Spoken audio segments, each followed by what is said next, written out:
Vamos a ver ahora en el tema de neurología lo que son las enfermedades de la unión neuromuscular.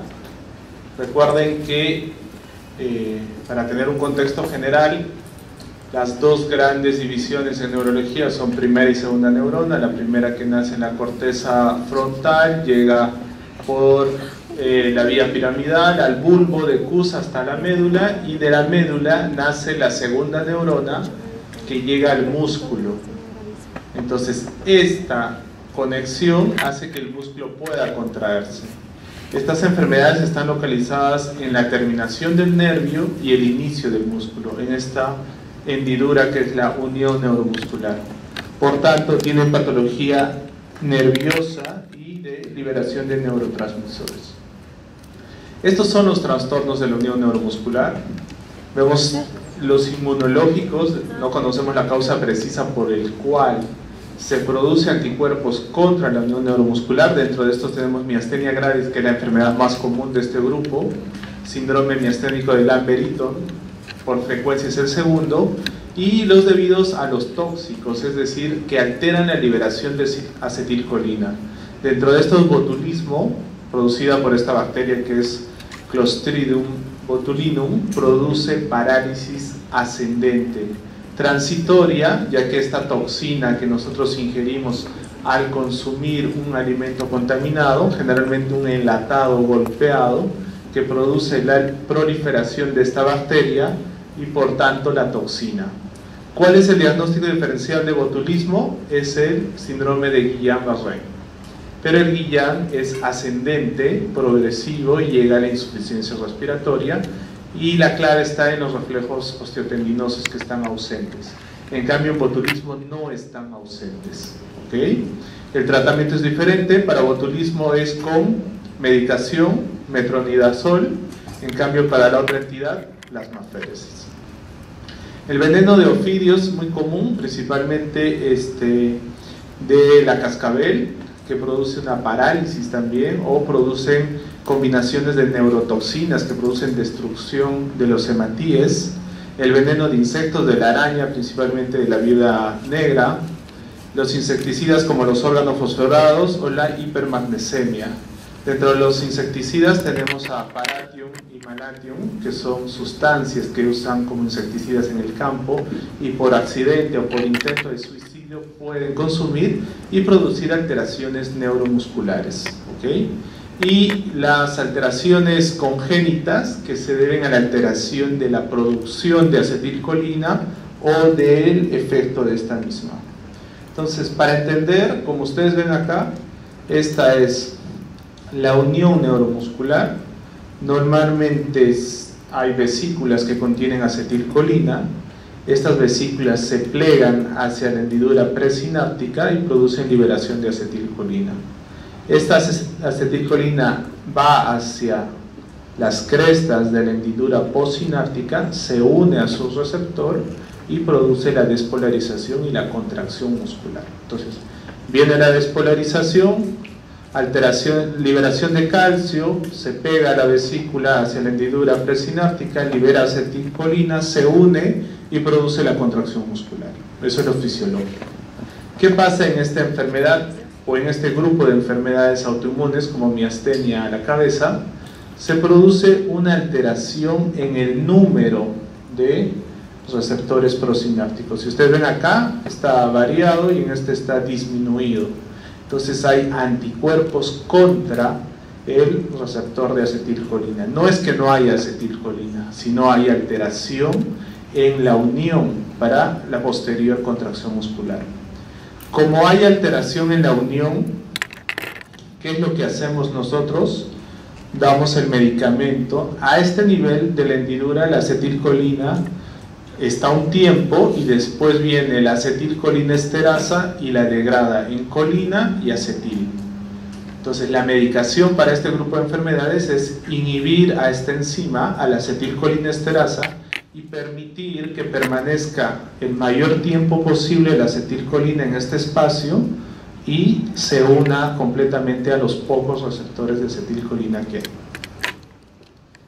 Entonces, es una enfermedad autoinmune específica, porque sabemos cuáles la lesión, que es los anticuerpos, contra el receptor de la acetilcolina.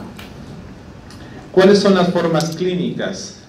Tenemos una miastenia transitoria neonatal, un síndrome miasténico congénito, miastenia gravis juvenil y la del adulto.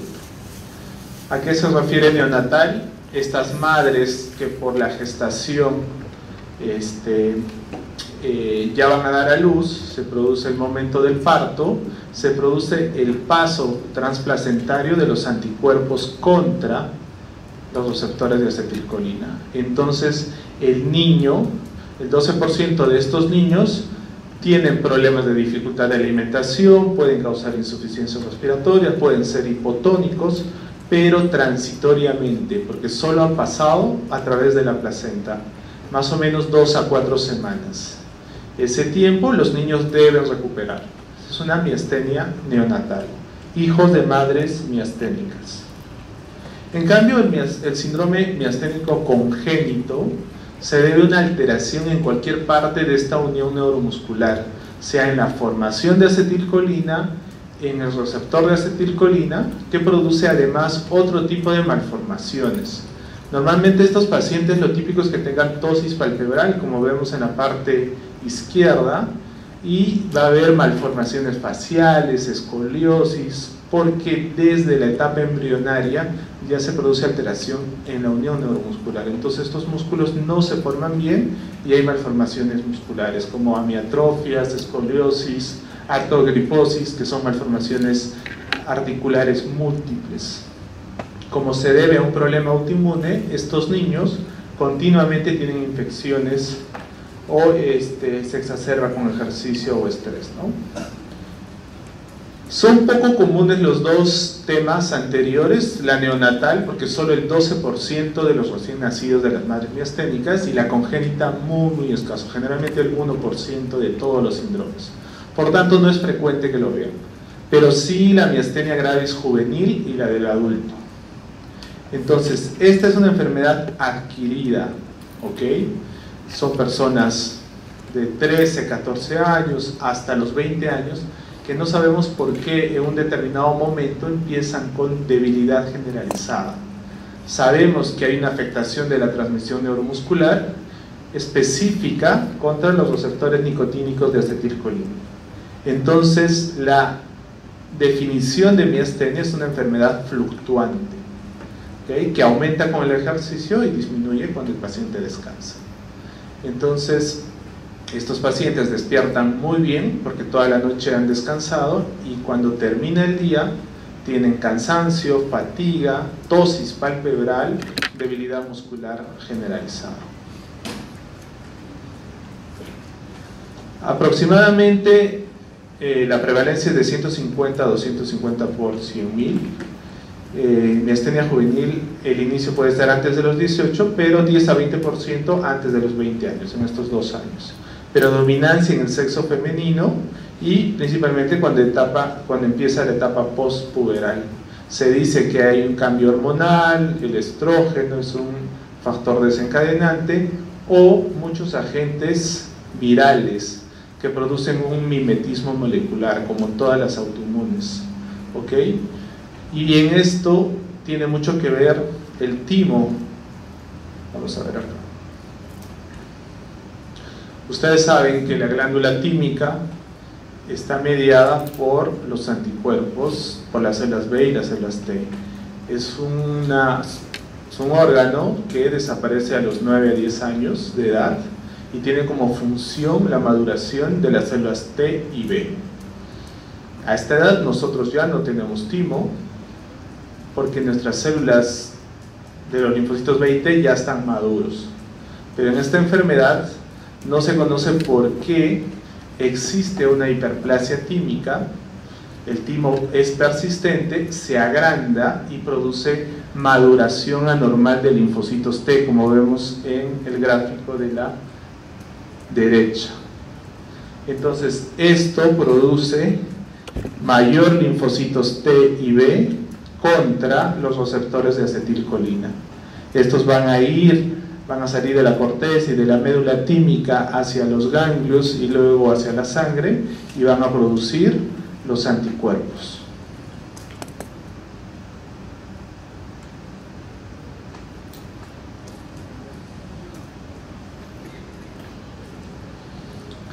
Entonces el timo tiene un 75 a 90% de la causa aparentemente. Es por eso que debemos buscar una hiperplasia tímica en nuestros pacientes.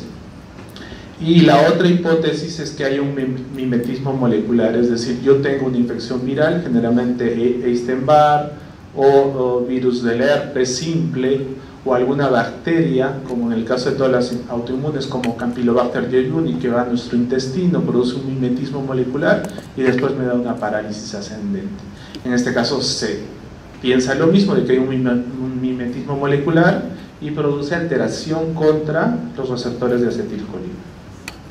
Se ha asociado mucho a que hay una predisposición genética, como todas las enfermedades, a que tengamos eso, principalmente el halotipo HLA24. Y se ha visto que los genes implicados en la liberación de factor de necrosis tumoral alfa y beta, que están asociados a hiperplasia o a timoma. Entonces, como ustedes habían visto acá, este es un timo normal, la corteza, se produce la maduración de linfocitos y esto va a la sangre, y en este caso esta hiperplasia produce mayor células contra el receptor de acetilcolina. Este es un paciente que tiene un timoma, el timo está detrás del esternón, por tanto no debería haber ninguna lesión o ninguna masa en una radiografía de tórax normal, pero aparece en una tomografía un timoma, que este debe ser extirpado. A veces cuando tenemos el diagnóstico y el paciente no va bien, 2 años de tratamiento, a pesar de que no haya un timoma, nosotros lo mandamos a cirugía para que hagan una exploración de la zona, y muchas veces hay persistencia microscópica en el tejido graso de la zona de timo, y eso actuaría como un timoma. Entonces se debe operar cuando el paciente no mejora, a pesar de no tener timoma, ¿ok? Entonces, sabemos que hay anticuerpos contra el receptor de acetilcolina. Estos son predominantemente IgG, son detectados en un 75 al 94% de los pacientes, por tanto es el gold estándar de diagnóstico. Debo hacer un dosaje de los receptores de anticuerpos contra el receptor de acetilcolina en sangre. Esto no se hace en Perú, lo mandamos a Estados Unidos, demora más o menos 2 semanas, pero es el gold estándar del diagnóstico, ¿okay? En el caso de la miastenia ocular, solo de 29 a 79, es muy variado, pero también nos ayuda mucho. Y se debe a que existen 3 mecanismos patogénicos. Vamos a verlo acá. Esta es la unión neuromuscular, esto es la liberación de acetilcolina y estos son los receptores. ¿Qué es lo que pasa? Puede haber 2 cosas.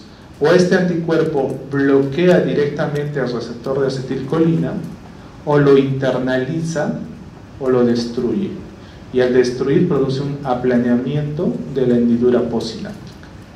Entonces esta acetilcolina que está presente en la hendidura no tiene chance de unirse porque hay menos cantidad de receptores.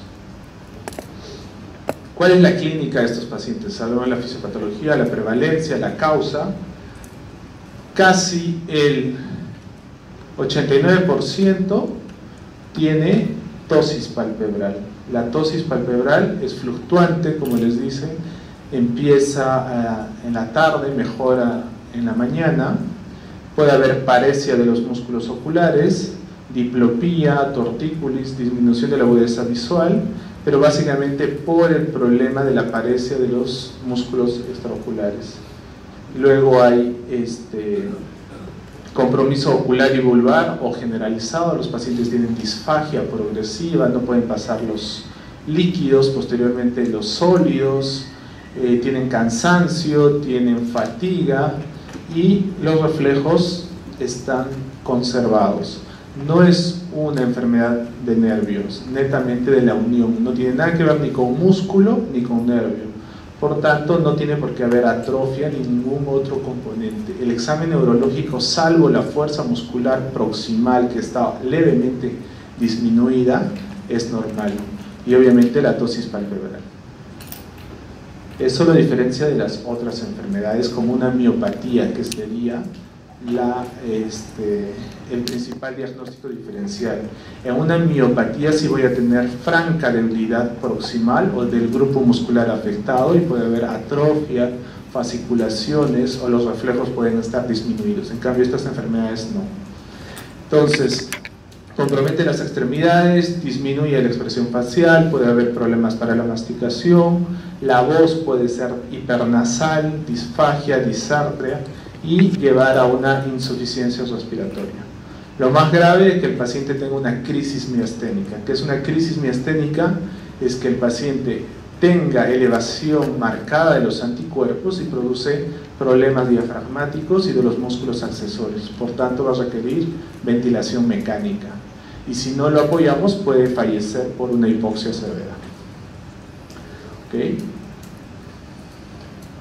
Acá vemos un compromiso ocular de un paciente que tiene ptosis palpebral bilateral y puede producir paresia del músculo recto interno cuando se hace la evaluación de los músculos de los pares craneales. Igual acá, ptosis palpebral bilateral y una paresia del músculo recto superior. Ya sabemos la clínica. Ahora, internacionalmente nosotros clasificamos para dar tratamiento de acuerdo a esta nomenclatura que se llama Osserman. Osserman divide en grupo 1, principalmente el ocular, 15 al 20%, afectación de los músculos oculomotores, y esta puede tener un comportamiento que a los 2 años puede desaparecer o puede generalizarse. El grupo 2 ya es generalizada y se divide en 2A leve, 2B grave, si hay compromiso de los músculos respiratorios y diafragmáticos, ¿no? Hay afectación de los músculos craneales y del tronco, y se asocia a hiperplasia tímica o timoma, y responde muy bien al medicamento. El 3, que es aguda fulminante, hay una debilidad generalizada y compromiso vulvar, el pronóstico es grave. Y el 4, que es tardía, 9%, debilidad permanente que no mejora con medicación. Esta es otra clasificación modificada desde el 71. Al ser una enfermedad o un grupo de enfermedades que sabemos la causa y no hay otra cosa más que el tratamiento, que es disminuir la acción de la acetilcolinesterasa, no se ha estudiado mucho. No hay muchos avances en miastenia gravis, salvo excepciones en el tratamiento, pero las clasificaciones siguen siendo antiguas, no hay modificación. La última, el 71, han pasado más de casi 50 años y seguimos en lo mismo, hablando de la misma clasificación. Lo que ustedes deben saber es esto: un paciente con miastenia gravis tiene contraindicación de más de 50 medicamentos, ¿ok? Entonces mucho ojo a eso. Estos pacientes son como una caja de cristal, no pueden enfermarse porque un problema de una jeca o un problema respiratorio alto los puede llevar a una crisis miasténica.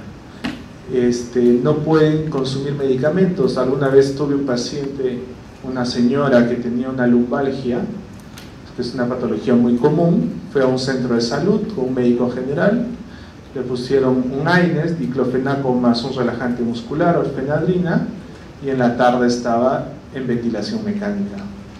No puede usar AINES y no puede usar relajantes musculares, no puede usar algunos antibióticos como amicacina o aminoglucósidos, no puede usar anestésicos, ¿ok? Entonces, si no saben, ahora tenemos el internet y ahí está la lista de los medicamentos contraindicados con miastenia. Un solo medicamento que le demos lo puede llevar a la muerte o a estar en terapia intensiva. Entonces, tenemos nosotros muchas complicaciones porque son mujeres jóvenes que se embarazan y no podemos hacer una cesárea porque no podemos usar relajantes ni anestésicos, y durante el trabajo de parto pues no podemos usar muchos medicamentos porque a veces la contracción no es muy buena en el periodo expulsivo y el paciente se complica o el bebé fallece por atonía uterina, etcétera. Son bastantes complicaciones. Lo recomendable es que la mujer joven no se embarace, pero no toman conciencia de la enfermedad, pues y vienen a veces ya en gestación de término y no podemos hacer mucho. Okay, entonces el diagnóstico es por el cuadro clínico, pruebas farmacológicas, estudios neurofisiológicos y pruebas inmunológicas. El cuadro clínico ya lo conocemos y las pruebas farmacológicas están dirigidas a mejorar la cantidad o el tiempo de la acetilcolina en hendidura sináptica y de la unión a su receptor. Para eso usamos el test de cloruro de hidrofonio, el test de neostigmina, que nosotros colocamos por vía endovenosa o intramuscular esta sustancia y hace que mejore la transmisión neuromuscular, y a los 5 minutos este párpado que estaba caído se normaliza, pero la acción es solo transitoria igual. Así como actúa a los 5 minutos, dura más o menos entre 5 a 10 minutos y posteriormente vuelve a caer el párpado. Entonces esta prueba tiene una sensibilidad de 80% y la especificidad todavía no está determinada, pero es la que usamos, es bastante sencilla y fácil de realizar. La otra prueba importante y pregunta de examen es la electromiografía. ¿Ok? Vamos a ver acá. ¿Qué es la electromiografía? Es un examen que me permite ver cómo está la transmisión nerviosa. Es netamente un examen para segunda neurona. Yo hago neurofisiología, por tanto hago estas pruebas, coloco electricidad en el nervio y este nervio conduce la electricidad, mido cuánto tiempo conduce y cómo se produce la contracción. Entonces, en el primer gráfico vemos la despolarización de este nervio. La despolarización en una persona normal debe ser constante. Yo estimulo y hago la contracción. Estimulo en el nervio mediano, produzco la contracción. Otra vez, y mi contracción es la misma y es simétrica porque todo el tiempo se libera acetilcolina. ¿Qué pasa en estos pacientes? A medida que voy estimulando, este músculo se va agotando. Entonces la respuesta ya no es la misma. Entonces, si en el primer gráfico la amplitud de este potencial medía 20, debe ser 20, 20, 20, 20. En un miasténico, si es 20, empieza a disminuir 18, 16, 14, 12. ¿Cuándo es positiva para diagnóstico? Si al cuarto estímulo la amplitud del cuarto y el primero es más del 10%, por ejemplo. Si era 20, más del 10%, el 10% de 20 es 2. Entonces, si al cuarto estímulo mi amplitud mide 16, 15, es más del 10%. Debería medir 18, 19, ¿no es cierto? Si mide más del 10% de caída, es positiva para miastenia gravis. ¿Okay? Esa es la forma más sencilla de hacer el diagnóstico por neurofisiología. La otra prueba inmunológica es el dosaje de los anticuerpos en sangre. Lo mandamos a hacer fuera. Y está presente en el 82.9% según algunas literaturas, en algunos hasta 90%. ¿Okay? Hay un 15% de pacientes que tienen ACRA, ACRA es anticuerpos contra el receptor de acetilcolina, negativos. Es decir, yo tengo la clínica, tengo la prueba de hidrofonio positiva, tengo la prueba de electrofisiológica positiva, sin embargo el ACRA es negativo, que hemos dicho que es el gold estándar.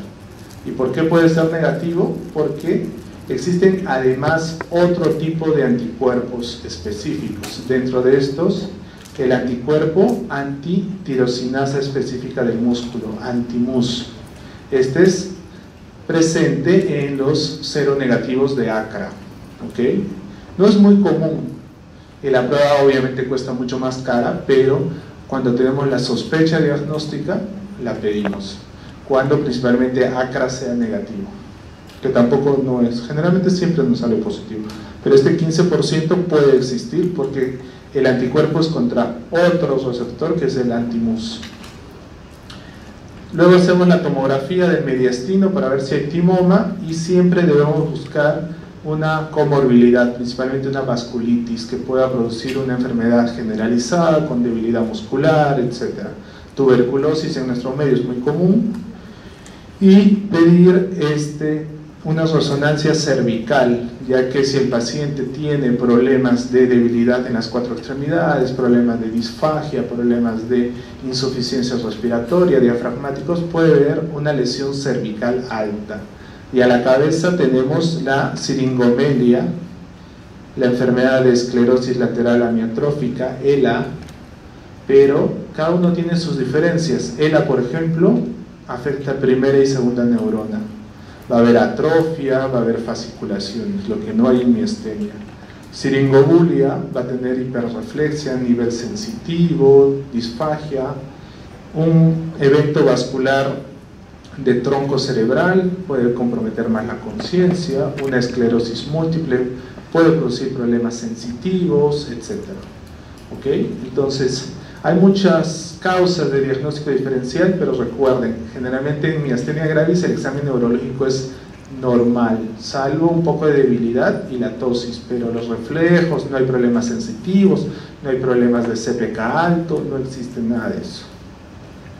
Entonces, desde el 91 hablamos como miastenia a una enfermedad clínicamente definida por fatiga anormal, con alteración de la respuesta a la estimulación repetitiva, disminución al cuarto estímulo, con alteración o con buena respuesta farmacológica cuando damos acetilcolinesterasa, que es el medicamento gold estándar también.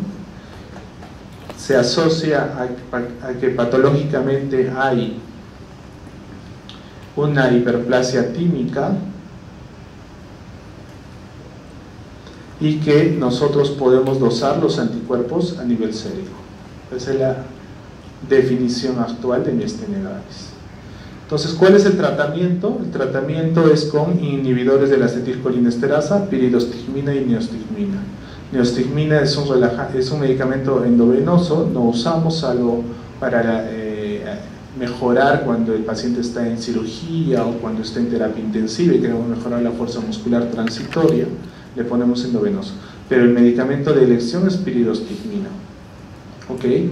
Como es una enfermedad autoinmune, tenemos que usar corticoides, prednisona de 1 a 2 miligramos por kilo por peso, que mejoran la función de la primera. ¿Ok? Cuando el paciente viene a una crisis miasténica, la única solución es plasmaféresis o inmunoglobulinas. ¿Ok? No existe otro tratamiento. Cuando el paciente no responde a corticoides, debemos usar otros inmunosupresores como aciatropina, ciclofosfamina, micofelonato, etc. Cuando el paciente no mejora o tiene un timoma, bueno, está indicado, pero si a partir de los 5 años de edad y dentro de los 2 años de enfermedad no mejora, a pesar de que no tenga un timoma, hay que hacer cirugía. El tiempo de efecto clínico de la piridostigmina es de 10 a 15 minutos. Plasmaféresis hasta el 14 días, inmunoglobulinas hasta la 14ª semana, si el paciente no ve, hasta la 4ª semana, perdón. La prednisona empieza a actuar desde la 2ª hasta la 8ª semana y después de forma prolongada y así progresivamente. Y actualmente el medicamento que usamos cuando el paciente no va bien es un anticuerpo monoclonal, anti-CD20, rituximab, cada 6 meses, 2 infusiones. Con eso podemos controlar. El problema es los costos del medicamento, ¿no? Que no todos lo pueden cubrir. Hasta ahí, miastenia gravis es una enfermedad relativamente sencilla, la única y la más importante de este grupo, y la segunda que pueden ver es el síndrome miasténico de Lambert-Eaton. Esta enfermedad, otra vez vamos a la unión neuromuscular y vemos las vesículas, la liberación de acetilcolina y la unión. ¿Qué es lo que pasa en esta enfermedad? Hay una alteración de la unión de las vesículas al espacio presináptico. Esto se une a través del calcio. Es una enfermedad de anticuerpos contra los canales de calcio voltaje dependientes presinápticos. ¿Ok? Es una enfermedad paraneoplásica. Hasta el 60% se ha asociado a carcinoma de células pequeñas de pulmón.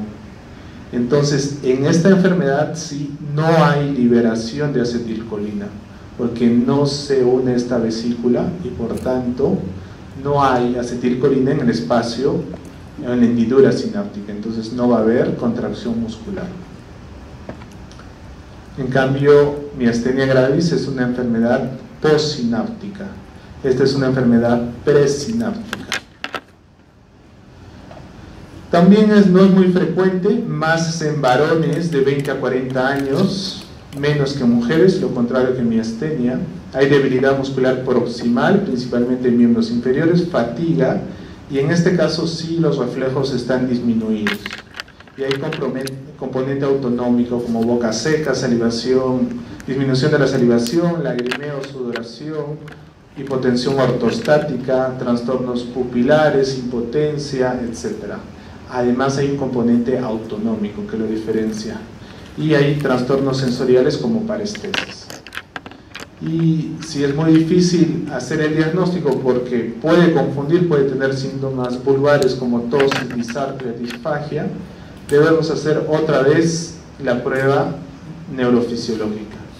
Recordemos nuevamente, en miastenia al cuarto estímulo disminuía, en este caso estimulo y empieza desde el cuarto estímulo a ascender de forma progresiva, de forma transitoria. El estímulo eléctrico hace que puedan salir pequeñas vesículas y permanezca temporalmente, esta acetilcolina no se destruye y se eleva esta contracción de forma transitoria al estímulo. O sea, post ejercicio va a mejorar transitoriamente. Esa es la clave del diagnóstico. Generalmente 5 o 10 minutos y luego otra vez tiene fatiga. Entonces en este gráfico vemos un paciente que tiene carcinoma de células pequeñas, tiene fatiga, alteración de la unión neuromuscular, los reflejos están disminuidos y en la estimulación supramáxima va a haber aumento del estímulo transitorio en vez de disminución. Entonces, para concluir, vemos todas las características de los síndromes miasténicos. A la cabeza miastenia gravis, que es subaguda, donde va a haber alteración ocular, tosis, alteración vulvar, disfagia, los reflejos están normales, no hay compromiso autonómico ni sensorial ni gastrointestinal. En el Lambert-Eaton también es subagudo, la diferencia es que los reflejos están disminuidos, va a haber un componente autonómico y sensorial. En el botulismo es muy agudo y se debe a que ha habido un cuadro gastrointestinal previo por liberación de la toxina y alteración ocular, vulvar y autonómica. Y en la congénita además va a haber malformaciones, ¿no? Además de todo lo demás. Entonces, si hemos entendido la clase, que es sencilla, me dicen el diagnóstico de este paciente. Es un paciente varón de 51 años que tiene debilidad proximal y arreflexia. Su diagnóstico es, ¿qué vemos en el gráfico superior del TEM?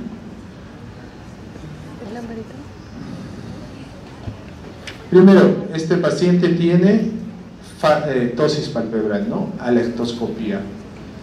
51 años, varón, debilidad proximal y los reflejos están disminuidos. ¿Qué pasó acá? Y en el gráfico inferior vemos un estudio neurofisiológico, que es la clave diagnóstica. Entonces el diagnóstico es Lambert-Eaton, ¿no? En la parte superior vemos la flecha, un tumor pulmonar, y acá en una estimulación supramáxima el aumento progresivo en vez de la disminución.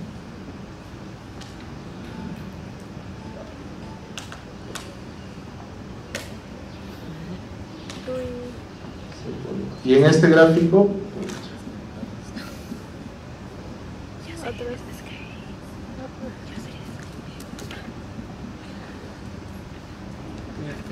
miastenia, no hay duda, ¿ok? Las dos grandes formas, vemos un timoma en la radiografía, un timoma bastante extenso, un paciente mayor con tosis palpebral, pero esta es la clave. En la estimulación repetitiva, el cuarto estímulo, hay un decremento o descenso, mayor al 10% de acuerdo a la literatura, ¿ok? ¿Preguntas?